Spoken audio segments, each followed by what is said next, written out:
Maaf. Ya, terima kasih Pak Gede untuk penyampaian materinya cukup menarik ya. Jadi kita bisa melihat. Tapi memang mungkin bisa kita klarifikasi untuk pembahas kita yang mungkin baru kali ini ikut dalam kegiatan penelitian ini, bahwa memang penelitian ini dari mulai Maret sampai Juli ya batasannya ya Pak Gede ya. Ya, jadi memang untuk PSBB yang kita lihat itu sampai pada batasan Juli tersebut. Nah, kita ada 3 pembahas. Jadi nanti yang pertama, saya akan menyampaikan nanti yang pertama itu dari DKI Dinkes dulu ya. Dari DKI Dinkes ini ada Dr. Vino Harzadi. Beliau dari seksi rujukan akan menyampaikan bagaimana pembahasan dari keterkaitan penelitian dari Pak Gede berikutnya. Kemudian nanti yang kedua itu dari DIY Dinkes, itu dari Dr. Fitri Indah Setiawati, MSc, beliau dari Seksi Kesehatan Dasar. Baru yang terakhir nanti adalah Pak Dr. Darwito Esa, SPB, konsultan onkologi. Beliau ketua persi di DIY. Beliau kan yang ketiga. Kami persilakan Ibu Dr. Vino Harzadi. Dr. Vino Harzadi, monggo silahkan untuk pembahas pertama dari Dinkes DKI. Sudah bergabungkah Dr. Vino? Belum bergabung ya Dr. Vino ya?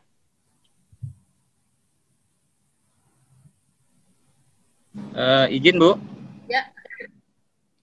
Ya maaf, dari Dinas Kesehatan DKI Jakarta kebetulan kami yang mewakili. Saya Sulung, saya Kepala Seksi Rujukan dari Dinas Kesehatan Provinsi DKI Jakarta. Baik. Mohon maaf, silahkan Pak Sulung. Maaf Bu, karena acaranya ada beberapa undangan darurat, Dr. Vino staf kami sedang ada kegiatan juga, jadi kami yang mewakili langsung. Sebelumnya terima kasih atas undangannya Pak Gede, penelitian yang sangat menarik. Secara umum memang apa yang disampaikan saya pikir akan membandingkan bagaimana sales capacity-nya karena memang kami di teknis seksi kami pelayanan bidang pelayanan kesehatan seksi rujukan ini kami memang menghitung kapasitas untuk rumah sakit. Apa yang disampaikan memang sudah sesuai dengan apa yang kami dapatkan. PSBB pertama di awal April waktu itu memang kita berlakukan yang pertama memang karena perjalanan penyakitnya yang baru hadir di kita. Lalu yang kedua kita belum punya waktu yang cukup untuk mempersiapkan karena semuanya masih belajar apa dan bagaimana. Di pertengahan PSBB pertama memang Provinsi DKI Jakarta bisa meningkatkan sebetulnya grafik pasiennya sesuai juga seperti yang tadi disampaikan mulai naik nanti di Juli sebetulnya ini karena penelitiannya sampai Juli ya. Sebetulnya yang menarik itu nanti dari Juli sampai September ini yang menarik. Di pertengahan April kami bisa menaikkan kapasitas rumah sakit. Sementara data pasien di PSBB itu ada penurunan, tetapi tidak terlalu signifikan. Memang yang signifikan peningkatan jumlah kapasitas rumah sakit, baik itu rumah sakit rujukannya, isolasinya maupun ICU-nya, baik rumah sakit pemerintah maupun swasta, BUMN dan TNI Polri. Sampai PSBB transisi 4 Juni kita mulai terlihat memang ada peningkatan pasien. Sementara rumah sakit sudah mulai menurunkan kapasitas bednya dikarenakan jumlah pasien non-COVID ini juga mulai harus mendapatkan perhatian. Jadi ada imbalance. Di satu sisi kapasitas rumah sakit juga sempat menurun waktu itu sekitar dari angka 4.800-an sampai 4.000 ada 800 bed kalau di DKI Jakarta contohnya untuk isolasi. Karena memang rumah sakit harus mempersiapkan pelayanan untuk pasien-pasien yang non-COVID yang sudah tertunda lumayan lama itu Maret, April, Mei itu 3 bulan lebih. saat PSBB transisi memang terlihat perlahan-lahan semakin meningkat dan peningkatannya di September memang luar biasa sampai Pak Gubernur kami dari hasil kajian kami bersama tim ahli juga menyatakan bahwa kita menghitung bahwa tidak mungkin ini mencapai dengan laju kasus positif harian yang sudah saat itu mencapai 1.000, angka 1.000, kita kasarnya tidak terkejar waktu itu. Akhirnya kita putuskan PSBB transisi sambil tadi di paparannya juga Pak Gede menyampaikan Pemda mempunyai cukup waktu untuk meningkatkan surge capacity-nya. Betul itu Pak. Kami punya cukup waktu untuk meningkatkan rumah sakit rujukan. Contohnya di DKI dari 67 kami naikkan menjadi 98 rumah sakit rujukan sekarang. Sudah pula semua rumah sakit DKI itu sudah ikut terlibat. Ya bednya juga mau nggak mau ikut meningkat gitu. Dari sekitar 4.500-an sekarang sudah 5.700-an dan setiap hari meningkat. Begitu juga dengan ICU-nya. Yang kedua memang keputusan PSBB transisi yang kedua apabila ini dilanjutkan Pak bisa terlihat dua nih. Itu betul-betul menurunkan jumlah pasien gitu. Jadi terlihat penurunannya terutama di seminggu 2 minggu terakhir ini.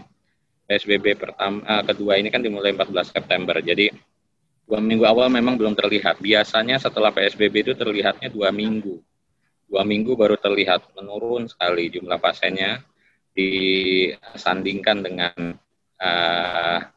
kenaikan kapasitas tempat tidur. Memang kita bisa turunkan. Kemarin waktu diambil keputusan PSBB transisi itu keterpakaian rumah sakit ya, bukan bor. Jadi harian kami hitung itu sampai 80, hampir mencapai 90% lah. Itu sebetulnya kalau 90% itu sudah full, karena yang 10% itu biasanya memang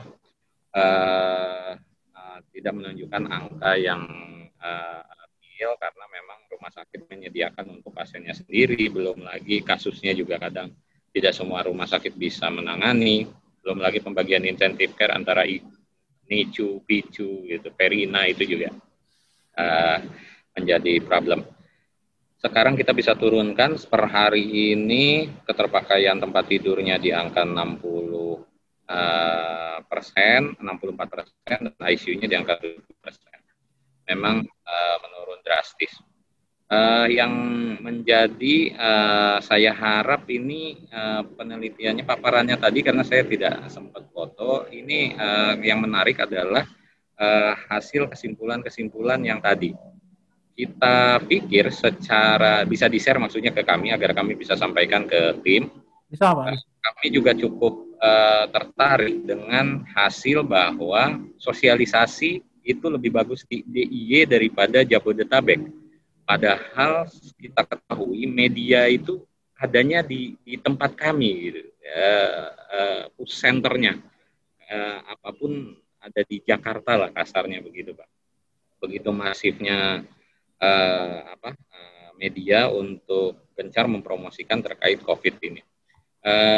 Makanya ingin saya tanyakan memang sasaran dari waktu survei itu siapa?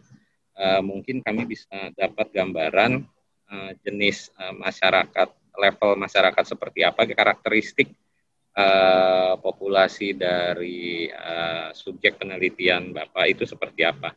Karena kekurangannya kan yang kalau kami catat tadi ada 3 ya, yang kalah kami dari DIY, yaitu tidak tahu tugas dan fungsi, tidak tahu struktur, tidak tahu tugas dan fungsinya, dan tidak sampai ke bawah gitu, ke tingkat level RT dan RW. Padahal di kami SK gubernur itu, gugus tugas itu sampai RT dan RW gitu. Nah ini dengan dulu ada istilah mikro lockdown dan segala macam, sebenarnya kami sudah terapkan itu sudah lama gitu. Nah menarik bagi kami untuk melihat karakteristik populasi survei Bapak ini seperti apa khususnya di Jakarta dan mungkin Jabodetabek. Mohon izin saya berbicara di luar profesionalitas saya sebagai pejabat di Pemda DKI, karena ini Jabodetabek berarti saya berbicara DKI saja. Apakah datanya itu Jabodetabek atau Jakarta sendiri dan Botabek sendiri gitu? Takutnya ada ketimpangan antara data yang diambil di Jakarta dan wilayah di luar Jakarta yang bukan kewenangan kami gitu. Karena kalau kami sampaikan kami sudah punya A, B, C itu kan tidak mencakup Bodetabek gitu. Takutnya di wilayah lain itu tidak ada gitu. Jadi Ya, Pak. tidak terkesan kami membela diri gitu. Mungkin memang respondennya mungkin ada yang di luar Jakarta juga yang harus turut kami evaluasi karena Jabodetabek ini tidak bisa dipisahkan, Mbak. Pada dasarnya kami ini berinteraksi kalau di Jabodetabek ya tidak ada batas sih. Berangkat pagi di Jakarta, siang di malam di Depok itu biasa sekali gitu. Saya dulu juga gitu, Pak. Ya. Ya, kurang lebih mungkin seperti itu, Pak, yang terkait data-data data-data epidemiologisnya kita sepakat sama memang bagaimana efek PSBB ini terhadap penurunan laju kasus, kesiapan Pemda untuk menyiapkan kapasitas rumah sakit, tapi kami ingin justru lebih mendalami faktor-faktor Kesmas, Promkesnya mungkin ini yang kami harus tingkatkan lagi apabila memang data yang disampaikan itu kami bisa dapatkan lebih dalam gitu ya. Kurang lebih seperti itu dari kami, mungkin nanti kita bisa diskusi lebih dalam. Sekali lagi terima kasih Pak Gede atas penelitiannya, pasti bermanfaat bagi kami. Mungkin itu dulu Bu Bella dari kami. Baik, terima kasih Pak Sulung, sungguh menarik ya. Jadi memang sudah disampaikan oleh Pak Sulung tadi bagaimana situasi di DKI sebenarnya, dan mungkin kita tahan dulu ya. Jadi nanti Pak Gede bisa mengklarifikasi semuanya, dan setelah diklarifikasi mungkin nanti ada perbincangan di belakang ini, silahkan saja ya. Jadi kita kembali dulu ke pembahas berikutnya. Nanti kita akan ada waktu untuk diskusi. Dari DIY, kami persilahkan Dr. Fitri untuk menyampaikan pembahasannya. Dr. Fitri sudah ada bergabung? Halo, selamat siang. Mohon maaf ini sambil menyimak dengannya rapat yang lain, Dok. Ya, Dok, siap, Dr. Bella. Kan Dr. Fitri menyampaikan kira-kira bagaimana nih pembahasannya nih.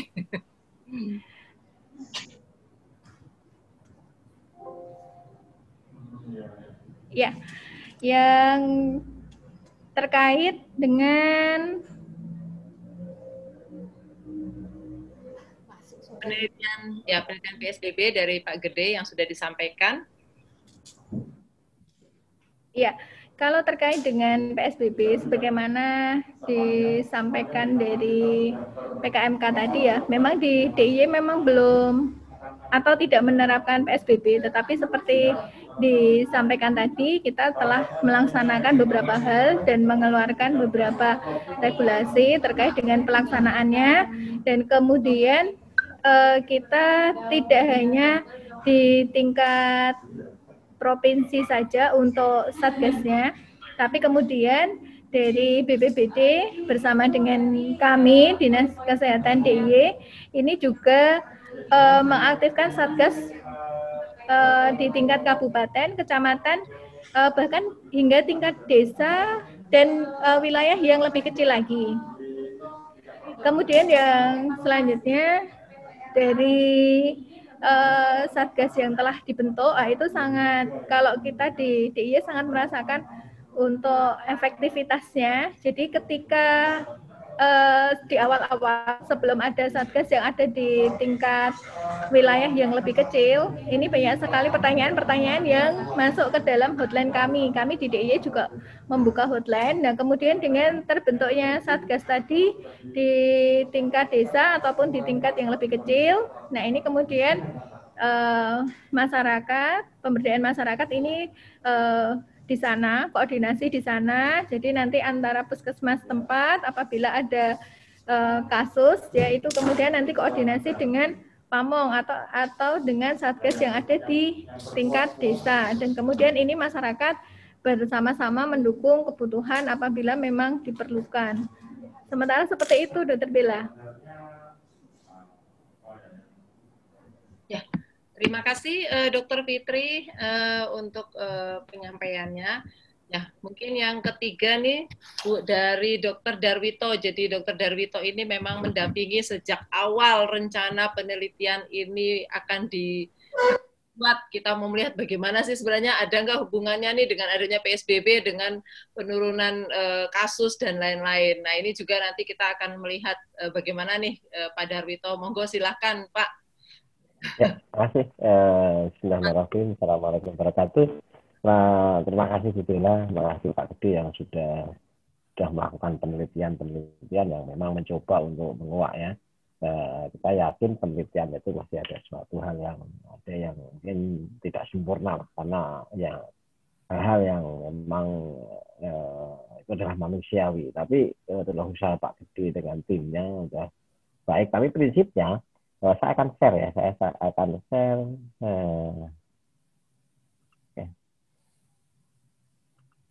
Begini, bahwa memang sudah kelihatan ya?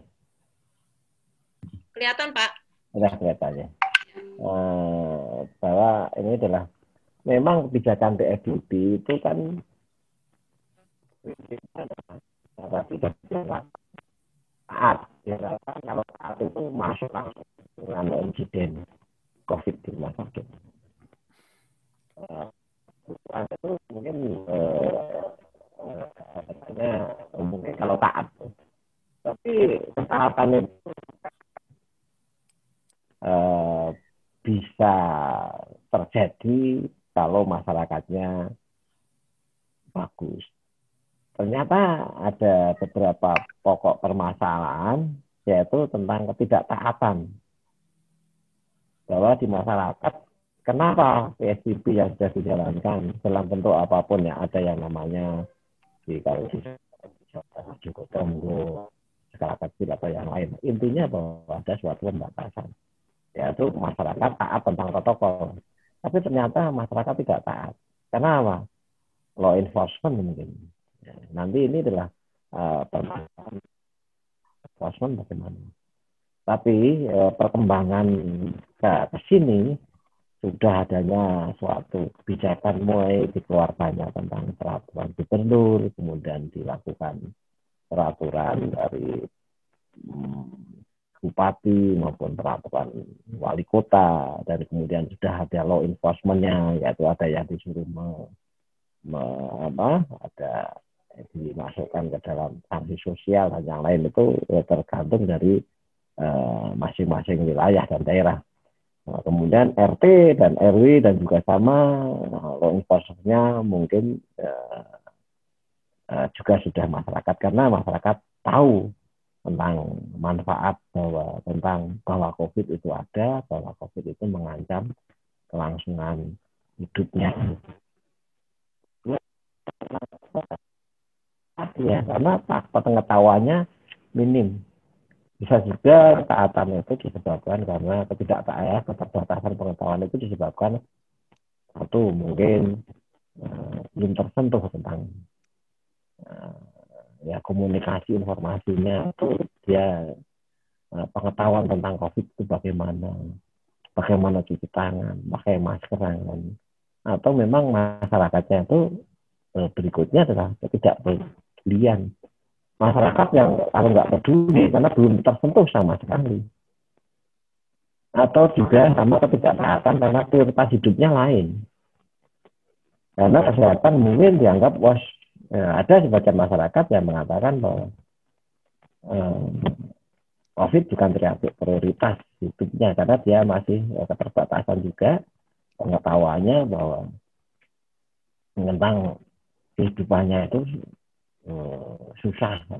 Katanya COVID itu hanya menjangkiti orang-orang yang tidak susah. Begitu. Hanya kemudian kita hidupnya ada ekonomi. Nah inilah yang terjadi. Nah ini adalah suatu hal yang memang diteliti ini, ternyata nantinya penelitian ini sangat berguna untuk memberikan satu masukan. Kenapa masyarakat tidak peduli law enforcement? Law enforcement mungkin sudah ada, tapi mungkin kurang tajam. Berikutnya sudah tahu dia, pengetahuannya sudah karena lewat informasi komunikasi baik RT RW yang pernah diungkapkan Pak Junadi dengan WhatsApp, mungkin belum ada, mungkin artinya apakah perlu di situ dengan teknik-teknik lain, mungkin perlu dengan menggalakkan lewat mungkin televisi, informasi atau yang lain. Kemudian dia tidak peduli, ya ini memang masyarakat ini belum tersentuh, orang-orang yang tidak peduli, mungkin memang dia dan atau mungkin prioritas hidup adalah ekonomi. Ini telah kita informasikan bahwa ternyata adanya suatu PSBB itu fungsinya juga sama untuk kesejahteraan. Dengan harapan penurunan COVID, insiden COVID akan meningkatkan segalanya. Itu adalah hanya ketidaktaatan itu berjalan. Berikutnya, ini mungkin salah satunya bahwa kebijakan ini pasti harus ditahu tentang sosialisasi. Kita mungkin apakah sosialisasi nanti kita bisa juga kita lakukan, apa untung ruginya kalau taat, apa untung ruginya enggak. Dan COVID ini tahu bahwa perubahan-perubahan selalu, makanya kita lakukan mitigasi. Kenapa bisa berubah? Salah satunya adalah komunikasi. Nah ini makanya tingkat komunikasi inilah yang mungkin karena kan ada suatu jenjang ya, mulai dari peraturan presiden atau undang-undang, peraturan presiden, peraturan gubernur yang lain. Tapi mungkin komunikasi utama itu sampai ke RT RW. Yang inilah yang mungkin nantinya ke depannya, karena COVID belum selesai, itu mungkin komunikasi yang sama di sinilah perlu dilibatkan para kader, perlu dilibatkan para yang paling bawah, stakeholder paling bawah, RT dan RW, untuk mengkomunikasikan tentang bagaimana ketaatan tadi. Bagaimana harus taat terhadap kebijakan-kebijakan yang dilakukan oleh pemerintah. Berikutnya, yang salah satunya adalah mitigasi insiden corona ini peraturan dan pelaksanaan. Peraturannya sudah ada, pelaksanaannya tadi law enforcement. Tapi law enforcement ini adalah satu, apakah perlu dengan adanya suatu misalnya dianggap itu tindak pidana ringan, dipiring, atau mungkin cukup dilakukan di RT RW dengan sanksi sosial saja. Kedua, ketidaktaatan masyarakat karena ketidaktahuan ini sama. Berikutnya pemenuhan fasilitas mungkin. Ini adalah apakah fasilitas yang sudah seperti ini, mungkin salah satunya itu adanya suatu keterbatasan dana. Tapi saya yakin dengan adanya dana yang dikucurkan oleh pemerintah dengan sekian triliun, itu hampir 75 atau berapa, itu adalah sudah sangat mencukupi sebenarnya. Tetapi bagaimana pemenuhan fasilitas itu mungkin sekali lagi tentang bagaimana memilih prioritasnya. Tapi ya, saya yakin apa yang dilakukan Pak Gede ini adalah suatu usaha ya. Sekali lagi kita ucapkan terima kasih sekali bahwa usaha ini bisa berhasil, bisa tidak. Tapi prinsipnya kita sudah mencoba untuk memberikan suatu masukan kepuasan tentang kebijakan. Ini adalah suatu hal yang memang tanggung jawab dari kita bersama. Mungkin begitu Bu Dina. Terima kasih. Ya. Baik, terima kasih Pak Darwito.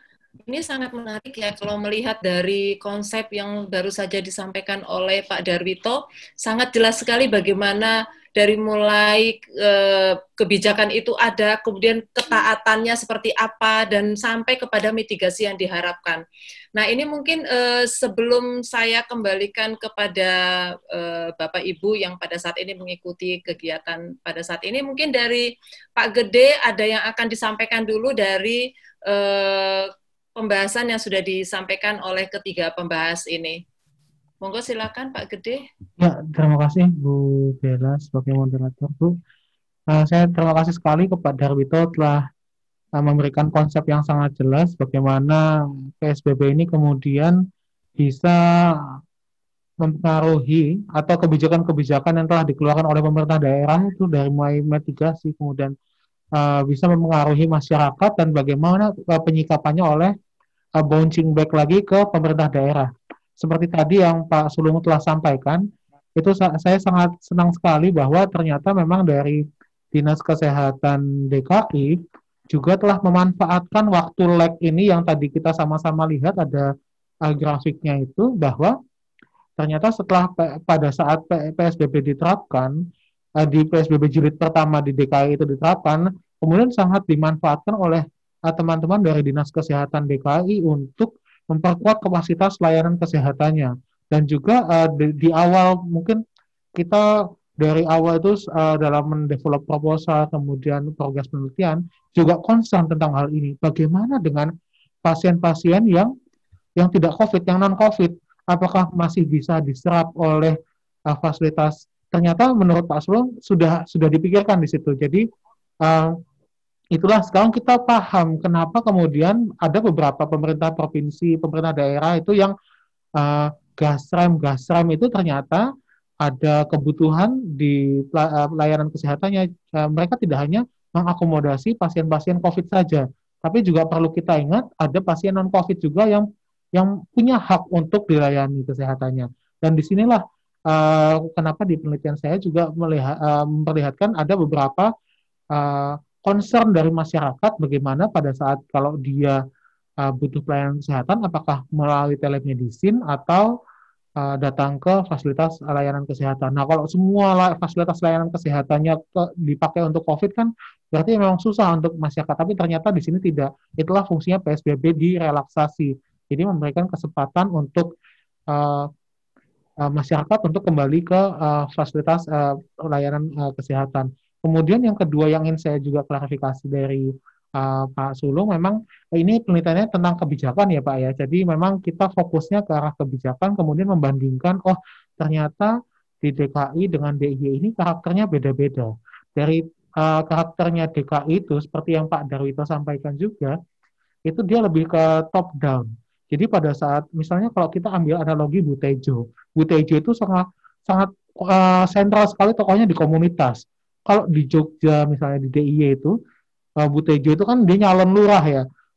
Kalau lurahnya bilang jangan pergi atau kita tilik sekarang, dia pergi tilik. Tapi kalau di Jakarta tidak seperti itu. Pemerintah DKI misalnya PSBB, MRT nggak jalan, Transjakarta nggak jalan, berhenti semua kegiatan begitu. Tapi kalau di Jogja sebaliknya.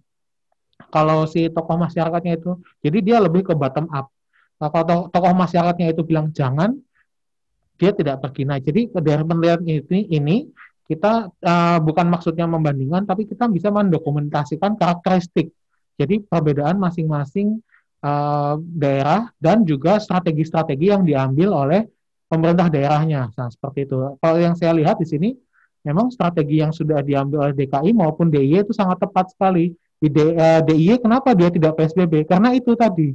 Karena dia lebih karakternya itu lebih ke masyarakat. Jadi itulah kenapa kemudian masyarakatnya memberikan respon lebih banyak keterlibatan. Seperti saya juga kebetulan terlibat di dalam satgas-satgas COVID di masyarakat dan juga meneruskannya ke grup-grup WhatsApp PKK, ibu-ibu PKK, kemudian mungkin karena memang saya idola ibu-ibu juga di perumahan saya ya, seperti itu. Jadi, tapi nanti bisa kita ini kan juga Pak Sulung, ini loh data mentahnya memang, tapi mohon ininya aja. Itulah salah satu kelemahan dari penelitian ini, kita nggak mengambil itu sebagai fokus. Jadi ini bukan penelitian epidemiologi. Jadi responden itu hanya untuk data pendukung saja untuk mengetahui perbedaan karakteristik seperti itu. Yang kita ambil kan kebijakannya, bagaimana kebijakannya itu bisa mempengaruhi si pasien ini tadi. Dan juga tadi Bu Fitri juga sudah menyampaikan dari Dinas Kesehatan memang itulah karakteristik di DIY. Dan juga Pak Darwito juga ini loh bottom up-nya itu kalau di Jogja bottom up, kemudian kalau di DKI itu top down. Jadi strategi ini sama-sama bisa mengurangi atau memberikan jeda waktu untuk pemerintah daerah menguatkan kapasitas kesehatan. Ini yang paling penting sebetulnya. Nah, seperti itu Bu Bella. Saya kembalikan lagi ke Baik, menarik sekali Pak Gede. Jadi memang kita melihatnya ini bukan seperti membandingkan mana yang baik, mana yang buruk, atau mana yang lebih ini ya, tetapi kita memang melihat ada kebijakan yang sudah dimunculkan, yang sudah dikeluarkan, kemudian bagaimana DKI meresponnya, kemudian DIY bagaimana meresponnya. Itu yang kita lihat. Jadi ternyata dengan PSBB di DKI seperti ini, sementara di DIY dengan adanya PSBB ternyata seperti ini terjadinya. Jadi sebenarnya memang sama-sama baik, tapi memang karakteristik dari masyarakat juga yang berbeda dengan situasi. Jadi banyak hal yang memang mempengaruhi terkait dengan penelitian ini. Baik, mungkin ada yang akan disampaikan lagi dari Pak Darwito atau dari yang lain, atau kita juga ke mungkin ada sebelumnya, atau saya Mungkin gini Bu Tina, itu bagus sekali ya. Memang kita prinsipnya kan nggak membandingkan. Penelitian ini adalah istilahnya bukan mencari pembanding yang satu benar, tapi intinya bagaimana sih? Mungkin ini penelitian itu hanya memicu mungkin pemerintah daerah. Oh, mungkin apakah nanti mungkin kombinasi mungkin ya. Kalau misalnya oh, ternyata ini kok ada sesuatu yang ini, oh ternyata bottom up itu lebih berhasil. Kalau di Jakarta mungkin oke, karena masyarakatnya plural. Ya kan kalau di DIY itu kan ya paternalistiknya masih betul-betul kuat, dan karisma ya karisma ngaco dalam itu begitu kuatnya, sehingga apa yang diucapkan oleh panutan-panutan itu, nah, mungkin di Jakarta itu di DKI itu mungkin karena begitu plural, begitu intinya ya ini hanya penelitian yang semoga bisa memberikan sumbangsih gitu aja. Makasih. Ya, benar sekali Pak Darwito. Jadi kita melihat ada perbedaan memang ya, tetapi kita melihatnya untuk yang jauh lebih baik ke depannya. Baik, kalau ada pertanyaan dari Bapak Ibu yang pada saat ini mengikuti kegiatan ini, monggo silakan langsung biar membuka ininya, speakernya, atau saya lihat dulu dari chat. Ya, Pak Andreas Timbang, mungkin bisa dibuka mute-nya, Pak Andreas Timbang.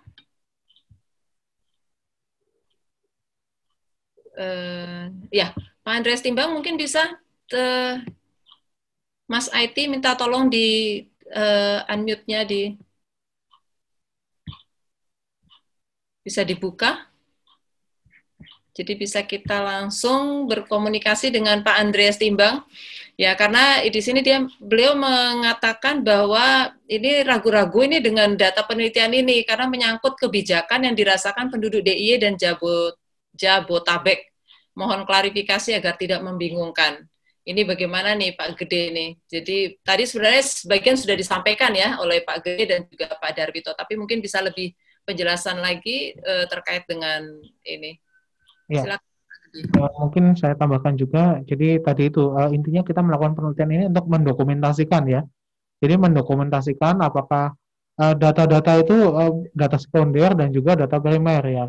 Data sekunder tadi sudah banyak sekali kebijakan yang kita telaah. Kemudian salah satu data sekundernya adalah laporan-laporan dari baik itu Pemda DKI, kemudian Pemda DIY dan juga dari WHO juga. Kemudian untuk salah satu pendukung, kita mau tahu apa sih yang menyantolkannya ini, kita juga mengambil data primer, tapi tolong fokusnya jangan ke situ juga, karena ini penelitian kebijakan.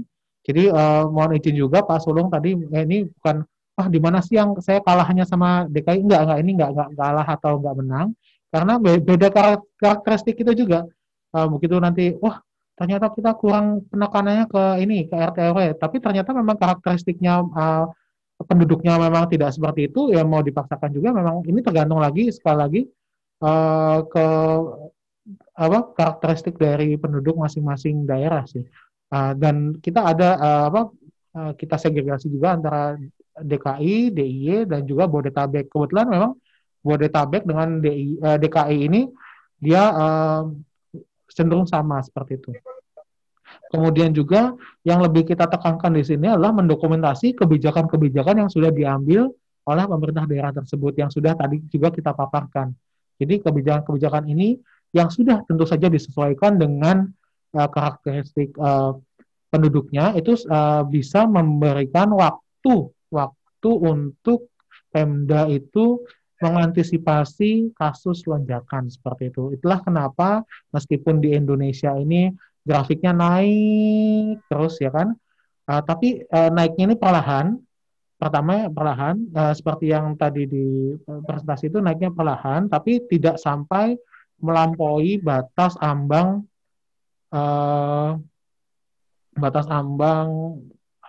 pelayanan kesehatan seperti itu. Jadi tidak sampai kolaps lah sistem kesehatannya. Memang ini salah satu juga kelemahan penelitian kita. Kita coba untuk tidak membandingkan, tapi karena di judulnya udah DKI dan DIY itu sepertinya membandingkan. Dan ini bukan membandingkan, kita mendokumentasikan. Ini loh bedanya seperti ini.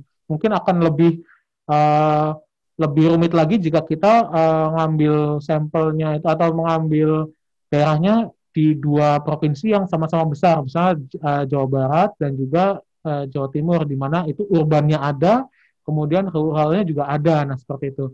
Tapi ini penelitian ini kita harapkan sebagai trigger untuk arah ke sana. Jadi ada mungkin menginspirasi peneliti-peneliti lain yang juga mau membandingkan, mungkin tidak hanya di Jawa, tapi juga di luar Jawa, Kalimantan misalnya, Sumatera, atau di daerah tempat lain dengan karakteristik provinsi yang hampir-hampir sama lah, seperti itu. Tapi pendekatan yang berbeda. Mungkin begitu, Bu Bella. Ya, terima kasih. Jadi memang karena judulnya memang ada DKI dan DIY, memang seolah-olah seperti membandingkan ya. Jadi walaupun sebenarnya tidak seperti itu. Saya melihat di chat ini ada, ya Pak Anies berkomentar nih ya, jadi kesan membandingkan sulit dihindari karena tidak ada pembahasan mengapa kebijakan tersebut muncul, tetapi yang dibahas akibat dari kebijakan tersebut. Mungkin Pak Anies silakan dibuka speakernya, agar kita bisa lebih berdiskusi. Monggo Pak Anies. Ya, tadi sudah terbuka. Silakan Pak Anies. Ya, silakan. Terima kasih Bu Bella. Selamat siang semuanya. Mas Gede, selamat atas penelitiannya. Salam hormat Pak Darwito, saya kira hadir di sini. Saya komentar karena tadi melihat bahwa kelihatannya mungkin karena waktunya pendek, jadi langsung cerita tabel demi tabel satu persatu DKI dan Jogja. Saya setuju tadi penjelasannya Pak Darwito karena karakteristiknya Jogja yang paternalistik, budaya itu menjadi penjelasan yang baik mengapa situasinya berbeda.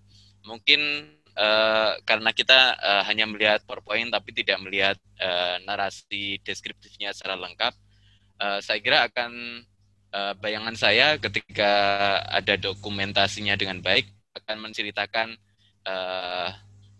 Jakarta itu seperti apa atau Jogja itu seperti apa, bedanya Jakarta dan Jogja seperti apa. Jogja sebagai kota kecil tapi relatif stabil dari sisi ekonomi, perkembangan budaya dan lain-lain. Sementara Jakarta sangat dinamik dan kasus juga sangat berbeda jauh. Jakarta itu perkembangannya seperti itu, Jogja seperti ini relatif alon-alon waton munggah kasusnya misalnya. Enggak juga, maksud saya tetap naik juga tapi tidak setajam Jakarta maksud saya. Jadi respon kebijakannya juga akan berbeda. Jadi saya melihat bahwa kebijakan itu merespon kasus. Tidak saja sebagai kebijakan itu untuk merespon kasus, tapi kebijakan muncul karena merespon kasus. Dan kebijakan itu juga saya kira tadi ada slide yang menarik yang dari WHO membandingkan jumlah tes per populasi yang Jakarta sangat tinggi dan kita Jogja itu mencapai batas bawahnya lah, tapi sudah memenuhi standar. Nah, menurut saya yang menarik adalah setelah ini akan apa? Itu yang menurut saya menarik, karena setelah ini akan apa itu merefleksikan tadi mungkin komentarnya Pak Sulung. Yang akan lebih menarik lagi adalah ke depan atau pasca Juli menuju September sebenarnya. Yang ini kan sebenarnya fase awal.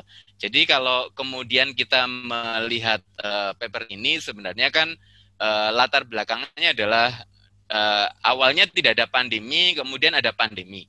Sehingga asbabun nuzulnya, kalau bahasa Jawa itu, kalau ayat-ayat turun itu kan ada asbabun nuzulnya. Mengapa ada muncul sekian kebijakan, ada sekian apa, itu yang menurut saya menarik kalau dari sisi kajian kebijakan. Makasih. Kalau dari sisi kajian epidemiologinya karena kita hanya menggunakan data sekunder dan kemudian analisanya juga tidak masuk ke sana. Jadi menurut saya memang menjadi penting komentarnya Mas Timbang tadi itu. Makasih.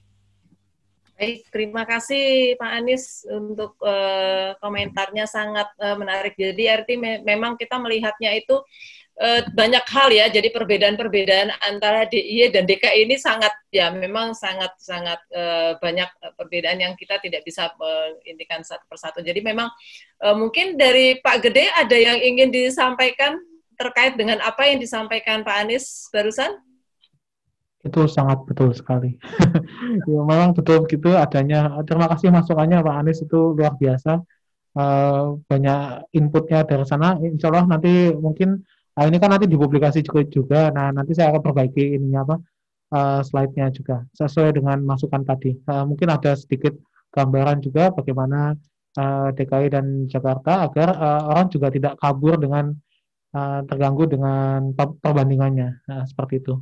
Ya, makasih. Terima kasih sekali.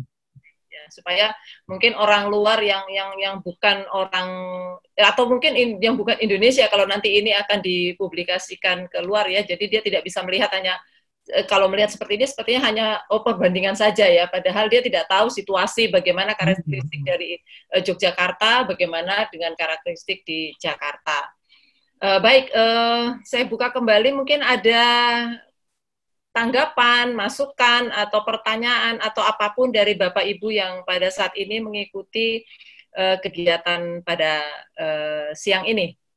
Monggo silakan Bapak Ibu kalau ada yang mau raise hand atau ingin menyampaikan, memberikan masukan kepada penelitian ini supaya nanti ke depannya, atau mungkin ada yang ingin seperti yang disampaikan Pak Sulung tadi ya, justru menariknya itu setelah Juli malah PSBB terkait dengan PSBB tadi itu. Jadi mungkin ada yang ingin meneliti setelah ini, itu sangat jauh lebih baik ya. Jadi kelihatan lagi nanti lanjutan dari penelitian ini. Silakan Bapak Ibu, mungkin ada.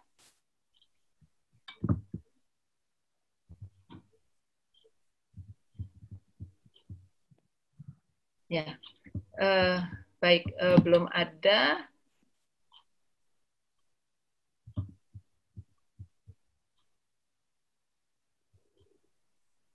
Ya, mungkin dari Pak Sulung ada masukan kembali untuk penelitian ini, atau dari Dr. Fitri mungkin ada masukan. Maaf.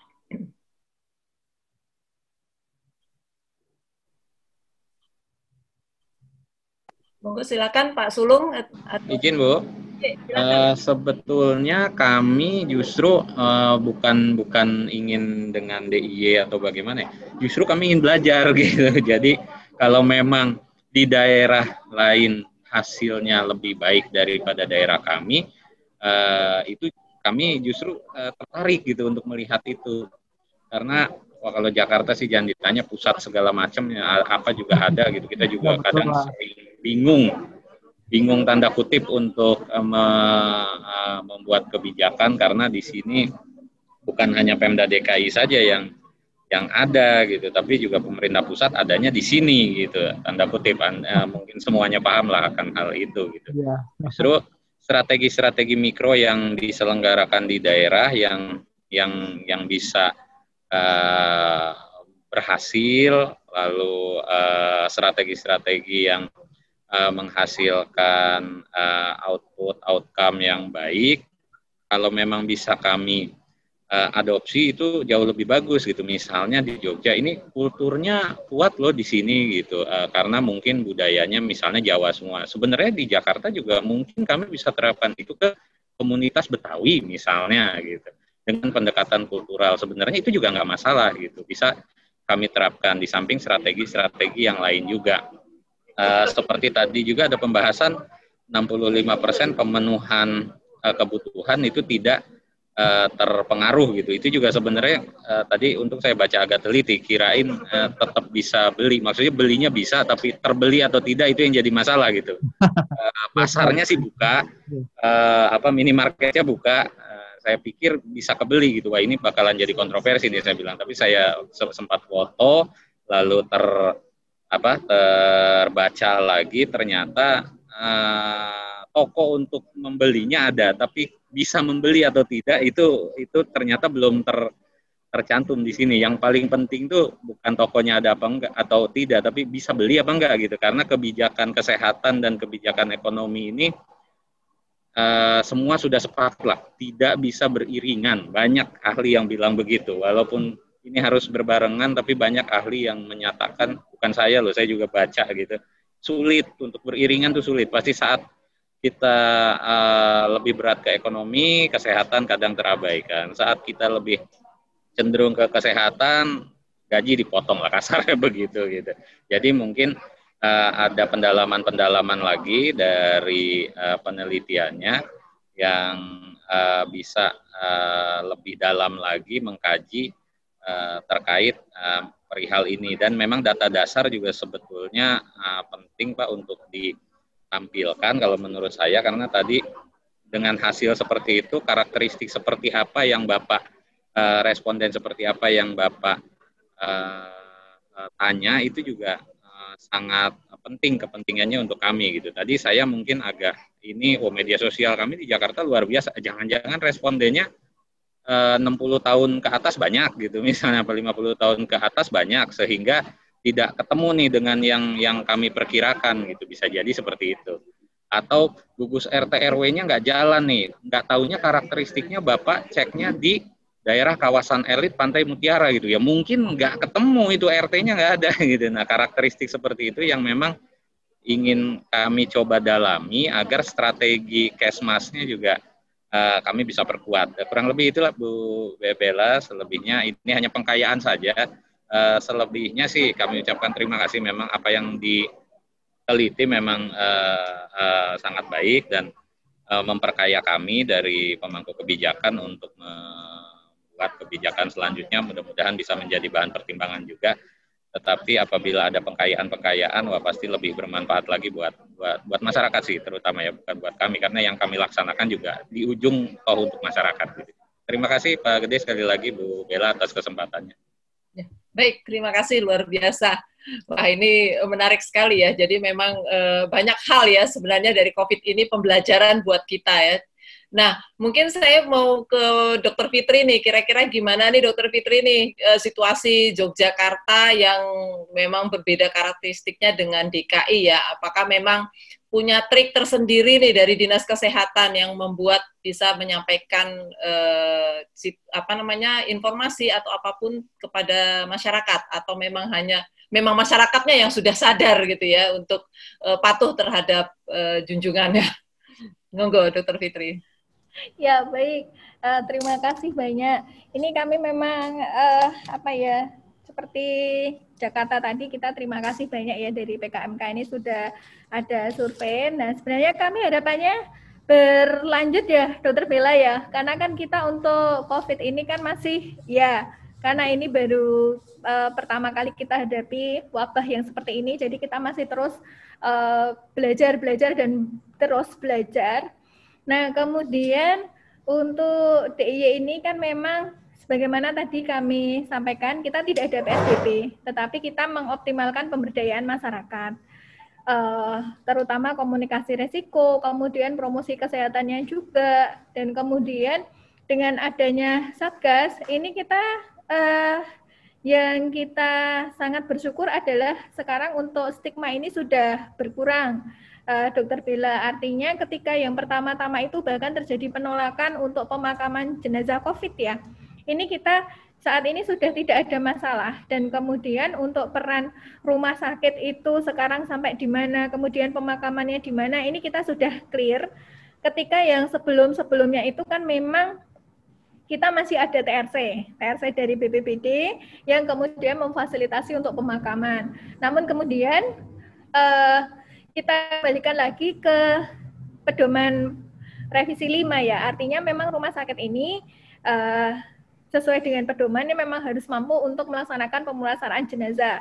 Cuman di permasalahannya adalah tidak mungkin ketika rumah sakit ini kemudian sampai menggali kubur dan sebagainya. Nah, ini kita sudah ada pembagian tugas, artinya pemulasaraan jenazah yang pasien COVID hingga kemudian sampai di makam ini memang merupakan tugas dari rumah sakit. Nah, kemudian bagaimana kemudian untuk dekontaminasinya?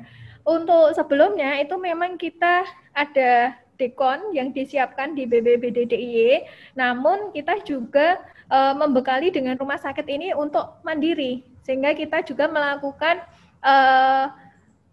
semacam pelatihan training untuk seluruh rumah sakit bagaimana kemudian pelaksanaan dekon untuk ambulan. Nah, ini sekarang rumah sakit sudah mandiri, tidak ada masalah. Kemudian yang terkait dengan sampai di makam hingga pemakamannya, nah ini kita koordinasi dengan satgas yang ada di desa, satgas yang ada di wilayah, sehingga sampai saat ini alhamdulillah tidak ada masalah.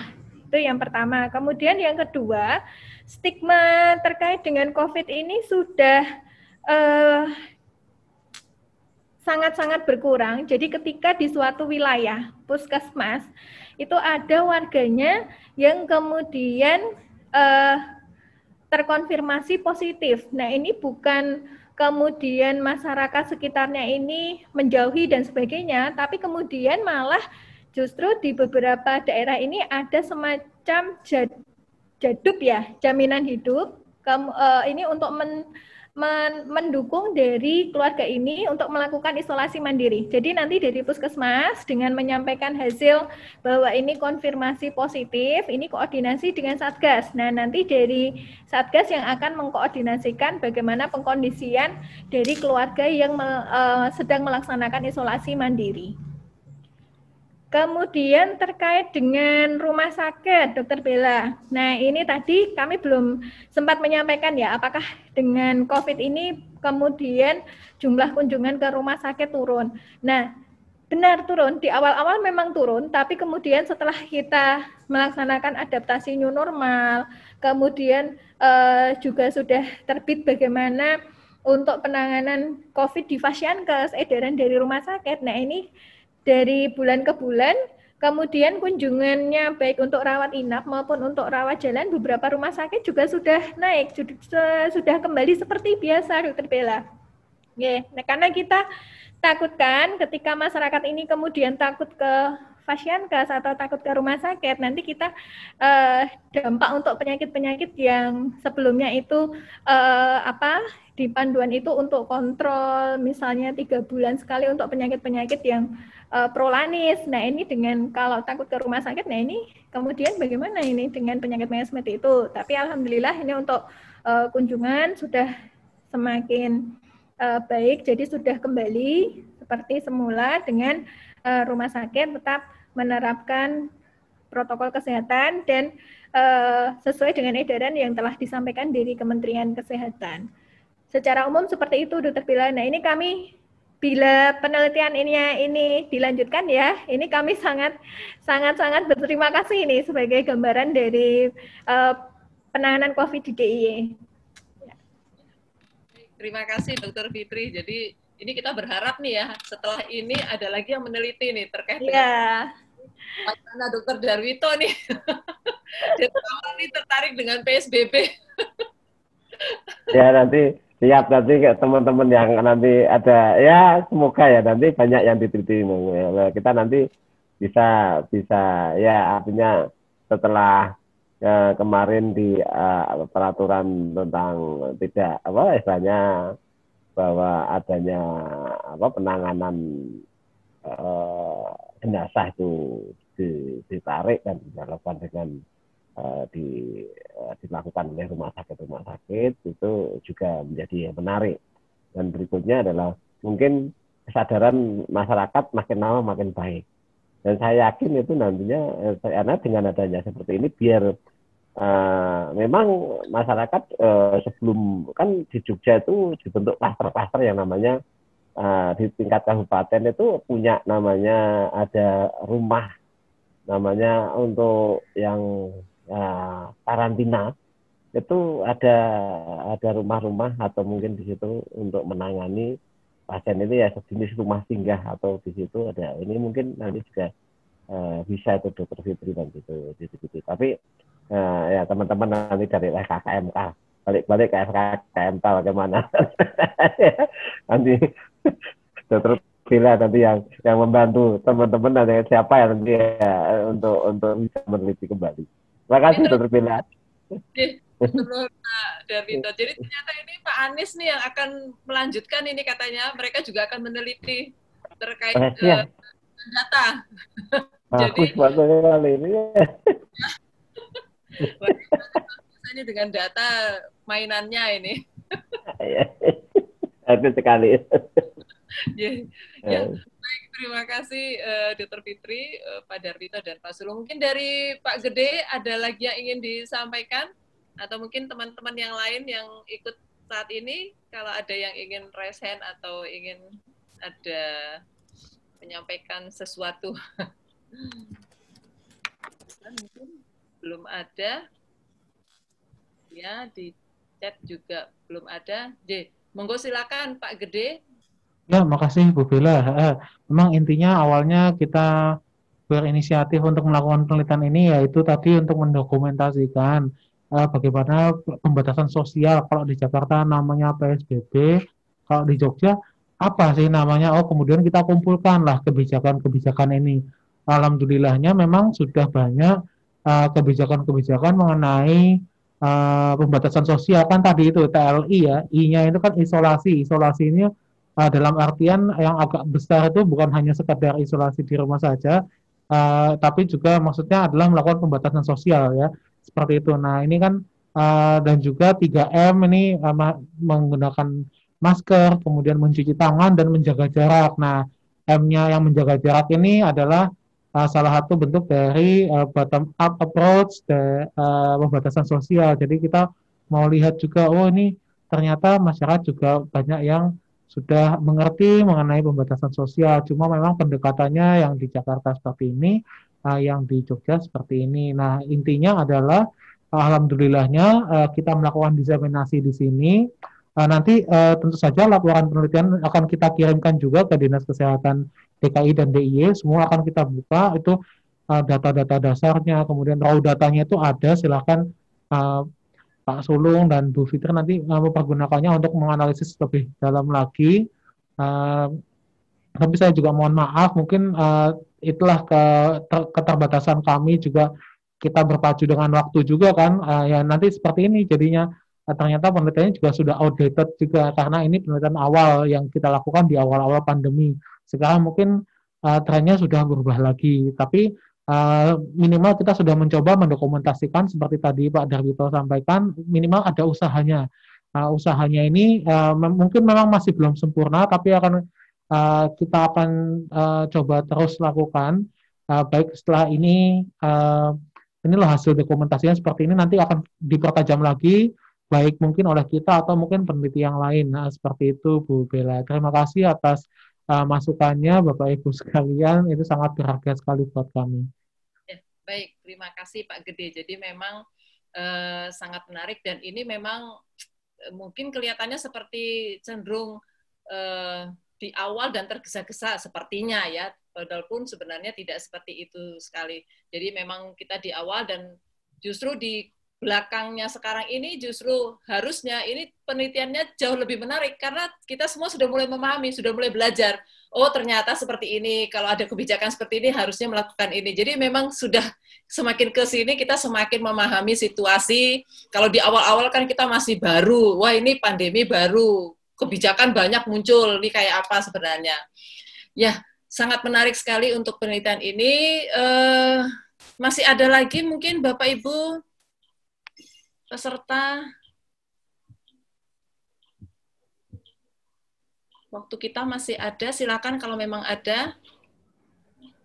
Ya, sepertinya tidak ada. Mungkin dari Pak Sulung, Dr. Fitri atau Pak Darwito masih ada yang ingin disampaikan? Ya, izin Dr. Bella ya. Silakan Dr. Fitri. Ini kan tadi dari diskusi kita itu kita sudah sepakat bahwasanya dengan semakin bertambahnya waktu, maksudnya kita sudah semakin memahami, kita sudah semakin belajar terkait dengan karakteristik COVID ini ada hal-hal yang menarik lagi yang kemudian perlu kita dalami. Jadi misalnya kita ini sudah ada di bulan Oktober.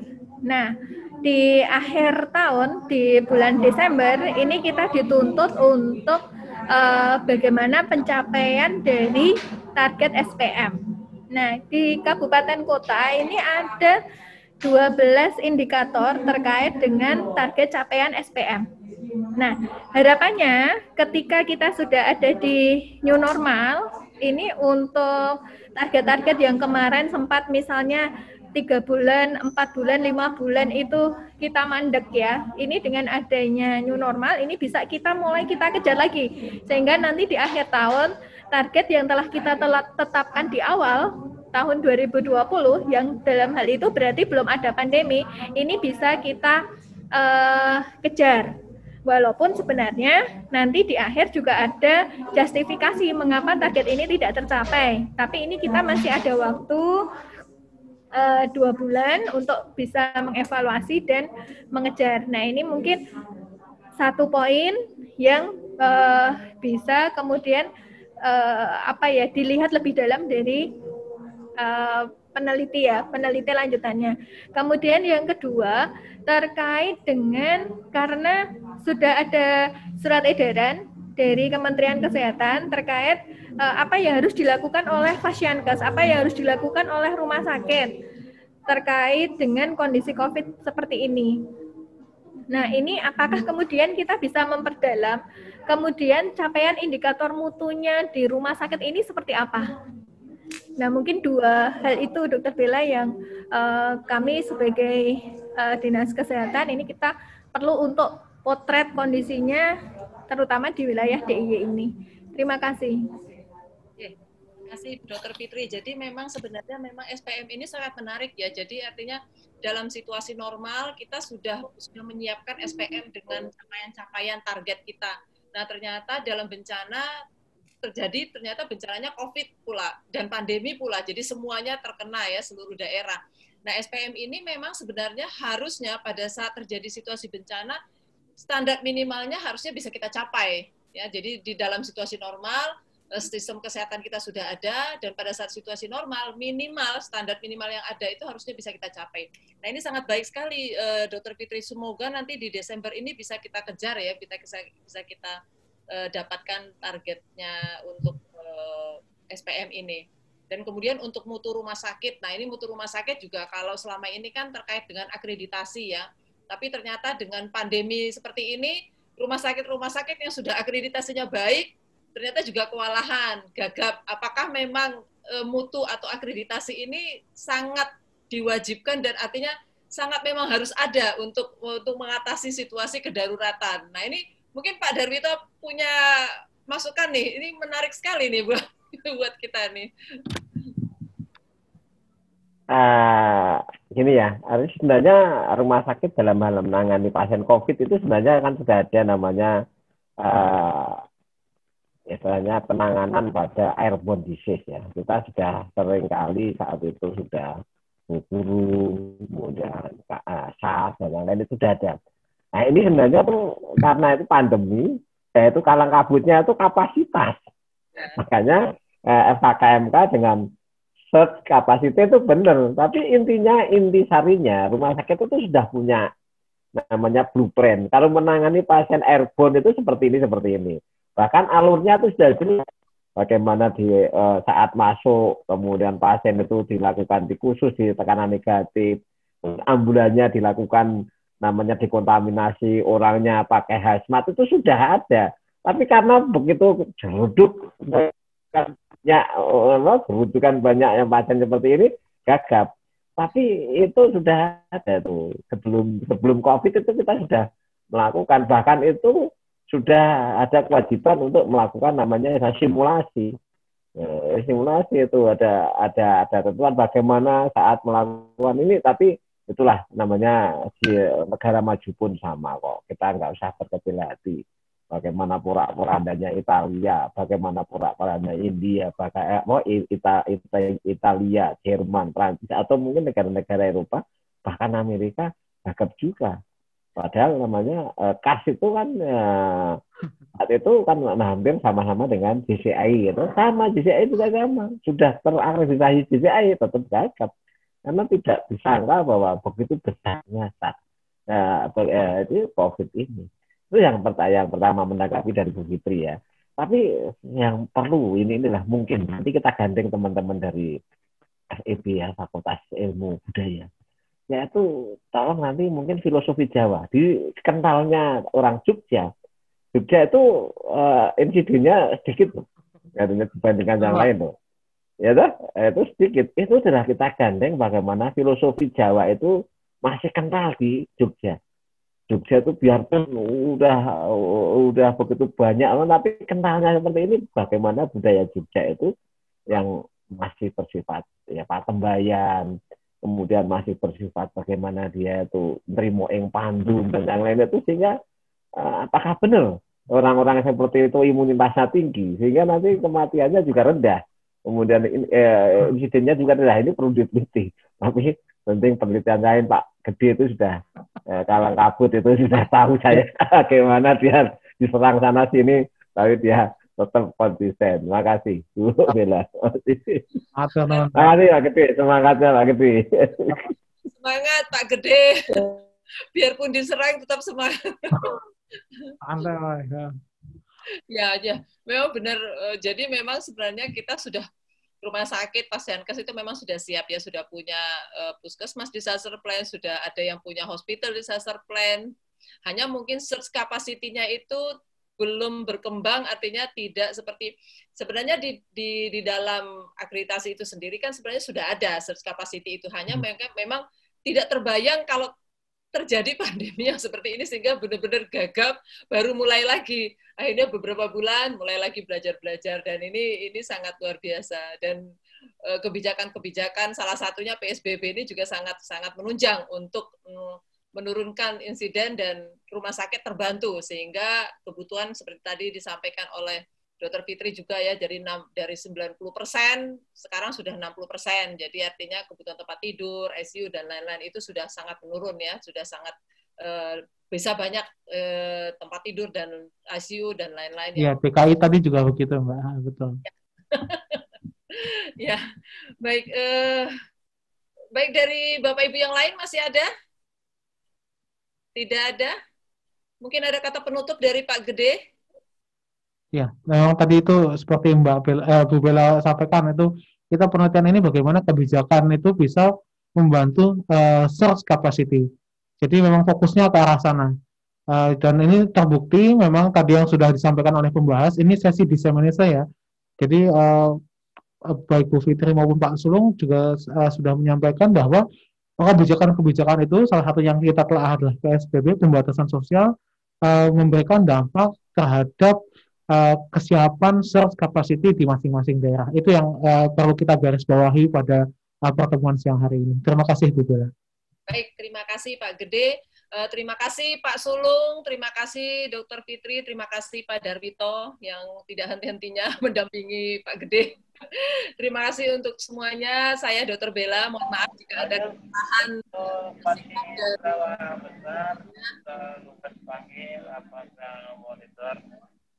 Ada ya, ya. Terima kasih. Selamat siang dan salam sehat buat kita semua. Sampai ketemu di penelitian dan acara berikutnya. Terima kasih.